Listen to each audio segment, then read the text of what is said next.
Today we're here to talk to Dr. Art about exercise. Now in our last video we talked about eating. We talked a little bit about resolutions. So we know one of the important things is just to keep trying and not give up and try to forget about the whole calendar part of it.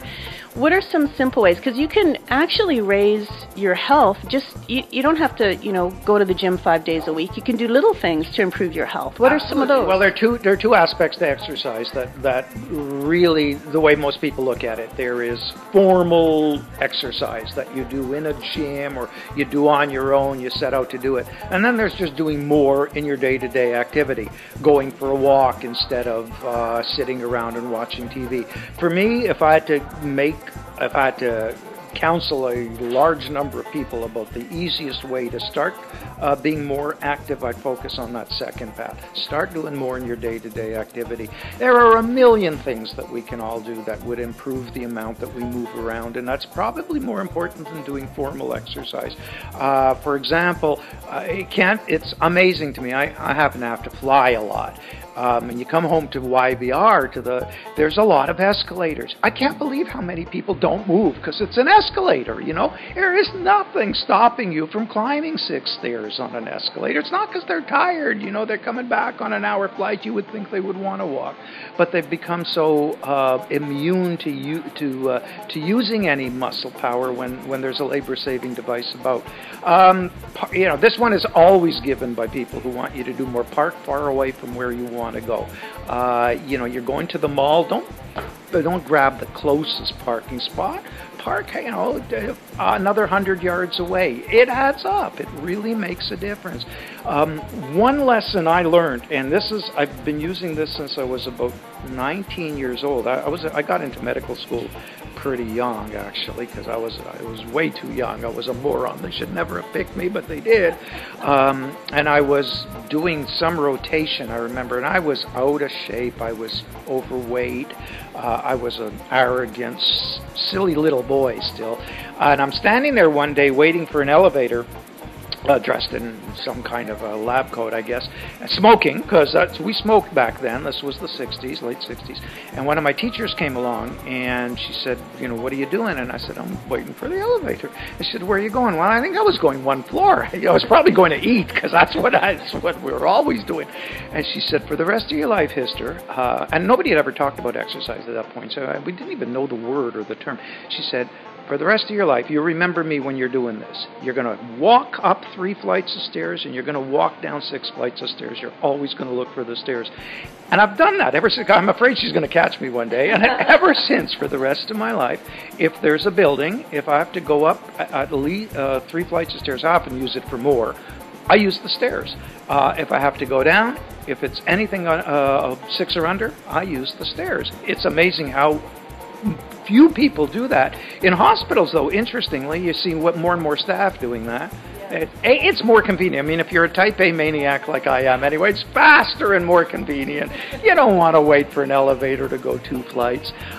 You don't want other people controlling your life. No, and it's so easy. It's so simple. We do the same at malls. We park far away, usually, walk over. It's just nice if you're with a partner to talk. And it's so simple. There are a million of those things that people could do. And then there's the issue of formal exercise, and I believe that's helpful for most people as well. So that, to me, that would be the second step.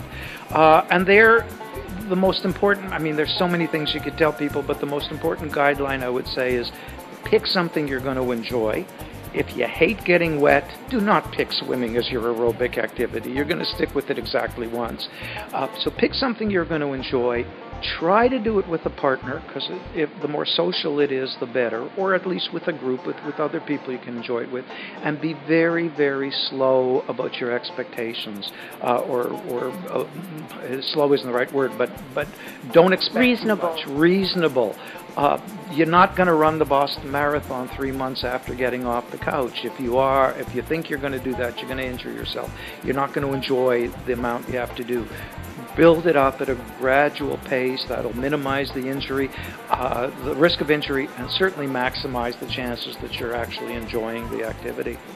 Something small, and I guess it comes around with, I know I took the nutrition clinic at London Drugs, and so it talks a little bit about goal setting and about your BMI and things that you can use as measurement. And I mean, a small thing to do would be to set milestones, like go for a walk after lunch. You know, this week I'm going to do that 3 times, and then build on that. And that's the best way of doing it, you know. And I'll do a 20-minute mile because I can't do a 15-minute mile in terms of walking. And I'll do quite interesting actually. This is self-promotion, but in one of the books. At my age, I can't remember in which one. I think it's in the Dr. Arts guide. There's about a 20-page primer on how to do that. Start by walking 200 yards, you know, if you've never walked before. You know, it's going to be easy. You're going to laugh at it. Well, do it twice that day. Do it 3 times that week, 6 times that week. You'd be amazed. And increase your percentage in increments should be, they always claim less than 10%. Depends on where you're starting from. Once you're getting up into moderate output, then increasing it more than 10% a week is going to tax you quite a bit. But it's amazing how much fun walking is. If you've never walked, you'll see your environment. You'll see things in your neighbor's back window that you never know. Oh my goodness, what's going on there? But it's fun. You meet people. It's social and not. You try a lot of things, right? Because you want to find the thing you really love to do, because then you'll do it more. That's essential. Honest to God, so many people will pick running just because they've heard running is what everybody should do. Well, you know, if you don't like running, don't do running. Go make it more of a social. Play a sport with other people, or walking, which is my perspective, the best one. But there's so many other ways to do it. Great. Thanks so much for your advice.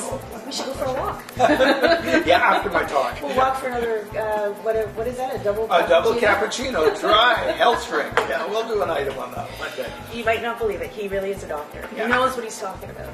I don't just play one on TV. Thanks, Dr. My pleasure.